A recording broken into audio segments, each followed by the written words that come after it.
اربوں روپے کی پراپرٹیز میں باہر بیٹھ کے اور ملک کے فیصلے کر رہا ہے. مجھے یہ صرف میں سمجھنا چاہتا ہوں کہ کون سے مہذب معاشرے میں اس کی اجازت دی جاتی ہے کہ اربوں روپے کی پراپرٹیز ہیں. جب یہ پرائم منسٹر تھا اس نے خریدی لنڈن میں.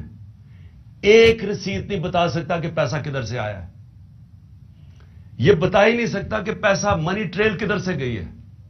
کچھ نہیں بتا سکتا. وہ فیصلہ کر رہا ملک کا. اس کا بھائی شہباز شریف جس نے آج لوگوں کو خوشخبری سنائی ہے کہ جی ابھی اور مزید مہنگائی آئے گی. 24 ارب روپے کے یہ کرپشن کیسز میں پکڑا جانے والا تھا. اس کی ٹرائل ہو رہی تھی اس کے اور اس کے بیٹوں کی. ایک بیٹا مفرور تھا, دوسرا بیٹا ان کی ٹرائل تھی. 16 ارب روپے ایف آئی اے کے کیسز جس میں یہ بچ ہی نہیں سکتے تھے. نوکروں کے نام پہ 16 ارب روپیہ لیا. اور یہ جو پیسہ نظر آ گیا, اس کے علاوہ جو پیسہ کسی کو نہیں پتا. 8 ارب روپے کے نیب کا کیس, جو یہ نیب چیئرمین نے ریزائن کیا ہے, اسے پوچھے تو صحیح کہ یہ آپ کے سامنے نہیں آیا 8 ارب روپے کے کیسز. اور وہ کیا کیس تھا؟ انہوں نے یہاں سے ہنڈی حوالے سے پیسہ باہر بھیجا اور پھر ان لوگوں کے نام پہ چینی والا اور پاپڑ والا اور ان کے نام پہ پیسہ ریمیٹنسز دکھا کے بھجوائی. فراڈ کیا. چیف منسٹر تھا وہ آدمی, پرائم منسٹر ہے. آصف زرداری دنیا کے اندر اس کی چوریوں کا پتہ ہوا ہے. اس کو مجھ سے 10% کہتے تھے. فیک اکاؤنٹس کیسز میں یہ پکڑا ہوا تھا. اربوں روپے اس نے علیحدہ ملک سے باہر بھجوائے. وہ اس ملک کا دانشور بنا ہوا ہے. وہ چیف ایڈوائزر ہے اس کی, وہ گورنمنٹ کا حصہ ہے. رانا ثناء اللہ جتنا اپنا ان کا نون لیگ کا وہ منسٹر کہتا ہے, اس کا باپ کہتا ہے کہ اس نے 18 قتل کیے ہیں. کئی فیصلہ آباد کے لوگوں سے پوچھیں کہ اس کا ٹریک ریکارڈ کیا ہے, کون سا جرم ہے جس میں یہ ملوث نہیں ہے. یہ آج ملک کے اوپر بیٹھے ہوئے ہیں اور اسٹیبلشمنٹ ان کے ساتھ کھڑی ہو گئی ہے اور قوم کو کہتی ہے کہ جی ان کی غلامی کریں. اور جب قوم نکلتی ہے تو ہمارے سارے مار دھاڑ کرنا, راتوں کو پکڑنا, کیسز کرنا کہ ہم کس طرح کے کوئی غلام ہیں, ہم کوئی بھیڑ بکریاں ہیں. یہ قوم یہ برداشت نہیں کرے گی. اور میں آج وارننگ دینا چاہتا ہوں آپ کو کہ اسی طرح اگر ایک ملک کا جب قانون ہی نہیں رہے گا, جب بنیادی حقوق عوام کے نہیں رہیں گے, جب آئین کی اوپن وائلیشنز ہوں گی. 90 دن کا آئین سٹیٹ کرتا ہے بلیک اینڈ وائٹ. الیکشنز 90 دن کے آگے نہیں جا سکتے. 90 دن کے بعد یہ کیئر ٹیکر نہیں رہ سکتی. پہلے تو شرم کی بات ہے کہ اس بددیانتدار الیکشن کمیشن جو چیف الیکشن کمیشنر ہے, اور انشاءاللہ اس کے اوپر آرٹیکل 6 لگنا چاہیے, وہ چیف الیکشن کمشنر جس طرح کی 2 کیئر ٹیکر گورنمنٹ بنائی ہیں. کیئر ٹیکر کا مطلب ہوتا ہے نیوٹرل کیئر ٹیکر. یہ اس طرح ہے کہ یہاں شہباز شریف حکومت کر رہا ہے اور ادھر فضل الرحمان حکومت کر رہا ہے پختونخوا کی. سارے اپنے لوگ بٹھا کے وہ پولیس والے, میں پھر سے کہنا چاہتا ہوں اور میں وہ پولیس والوں کو بتانا چاہتا ہوں جنہوں نے ہمارے اوپر یہاں ظلم کیا تھا 25 مئی کو, انشاءاللہ جو مرضی یہ کر لیں, حکومت تو آنی ہے ہماری.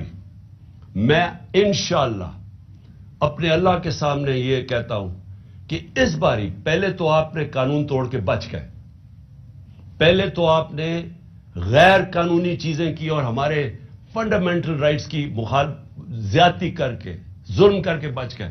اس باری آپ نہیں بچیں گے, یہ میرا آپ سے وعدہ ہے.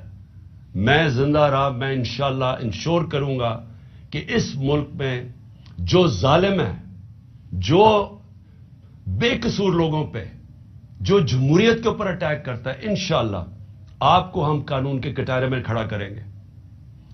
اور میں اپنی ساری قوم کو کہتا ہوں کہ آپ تیاری کریں. اگر انہوں نے 90 دن سے آگے الیکشن کیے تو اس کے بعد ساری قوم کو نکلنا پڑے گا. جب تک آپ نکلیں گے نہیں, اس کا مطلب کہ قانون ختم ہو جائے گا 90 دن کے بعد. اس کا مطلب آئین ختم ہو گیا. اس کا مطلب ہمارا معاشرہ ڈکلیئر ہو جائے گا بنانا ریپبلک. اس کا مطلب کہ یہ ثابت ہو جائے گا کہ پاکستان میں صرف جنگل کا قانون ہے. اس لیے عوام نے اس ملک کے آئین کی حفاظت کرنی ہے. اور جس طرح کا اٹیک کیا جا رہا ہے پاکستان کے ججز کے اوپر، جس جج سے ان کو لگتا ہے کہ جی ہمارے خلاف فیصلہ دے دے گا، اس کے پیچھے پڑ جاتے ہیں. یہ مافیا ہے.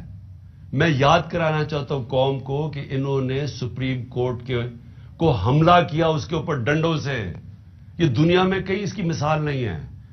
جمہوریت میں چھوڑے، آمریت میں اس کی مثال نہیں ہے کہ ایک سپریم کورٹ پہ حملہ کیا گیا اور ایک دیانتدار چیف جسٹس سجاد علی شاہ اس کو بگایا گیا.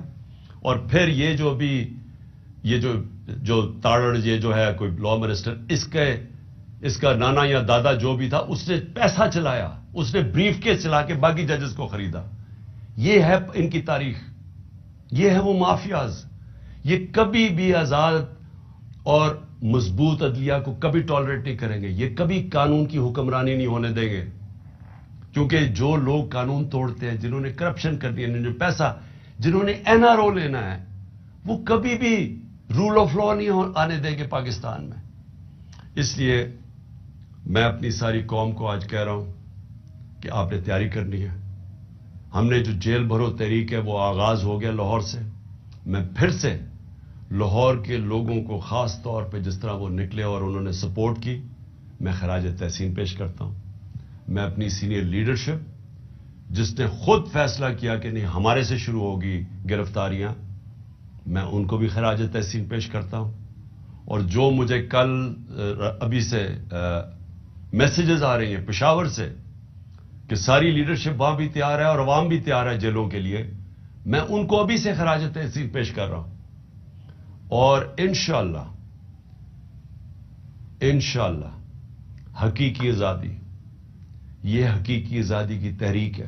یہ اصل میں جو ہماری آزادی ادھوری رہ گئی تھی 1947 میں، جب ہم پوری طرح آزاد نہیں ہوئے تھے. لا الہ الا اللہ کا مطلب ہماری قوم کو پوری طرح سمجھ نہیں آیا تھا.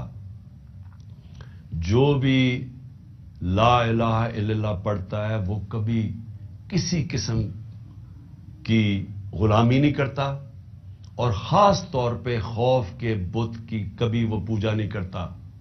قرآن کی آیت ہے جو لوگ ایمان لے آئے اللہ ان کے خوف دور کر دیتا ہے. اللہ نے آج میں نے دیکھا لوگوں کے خوف دور کر دیے. میں نے وہ لوگوں کو جو آج دیکھے سینز، میں اللہ کا جتنا بھی شکر ادا کروں وہ کم ہے. کیونکہ اللہ ہمیں اس حقیقی آزادی کی طرف لے کے جا رہا ہے جو صرف خوف کی وجہ سے ہمیں جس کی وجہ سے غلام رکھا تھا.